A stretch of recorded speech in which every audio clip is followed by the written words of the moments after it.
When this question came into our website, to our Ask the Rabbi column, I have to admit, I hadn't thought about it. But when I read it, I thought, wow, this person noticed something. They're really observant. What's the question? Many years ago, you could go to church and might notice the large number of cigarette butts in the parking lots. Today, in most Christian circles, smoking and use of tobacco is said to be a sin. I've searched the Bible for an answer and clarification to the question about tobacco use. Is there anything in the Old Testament to clarify the question, is tobacco use a sin, or is it just an unhealthy habit? Linda. And Linda is right, isn't she? Yeah, you very just much don't, so. and this is true for synagogue as well as church. You just don't see cigarette butts in the way you used to see them. But I think it's more a consequence of health consciousness and people becoming more concerned about deliberately doing things that harm them. But we very much oppose the tendency of labeling every new socially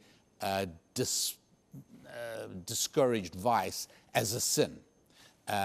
We don't like the idea that, and we've heard this as well, using paper plates is a sin because it's using up resources like trees, because we don't agree with that.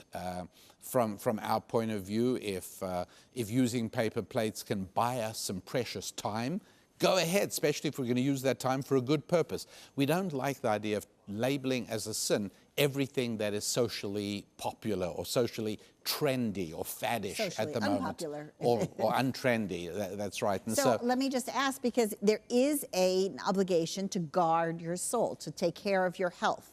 And that's what these people are relying on. They're saying, so it's a sin not to take care of your health. And I think what you're saying, though, is it's very easy to use God as a weapon, and we shouldn't use God as a weapon. There are things that God has absolutely, completely, no questions asked, is a sin. And there are other things like guarding your health. Well, that can mean 100 different things. It could mean going out for a run every morning, or not smoking, or giving up chocolate, or a dozen other things. What's to decide?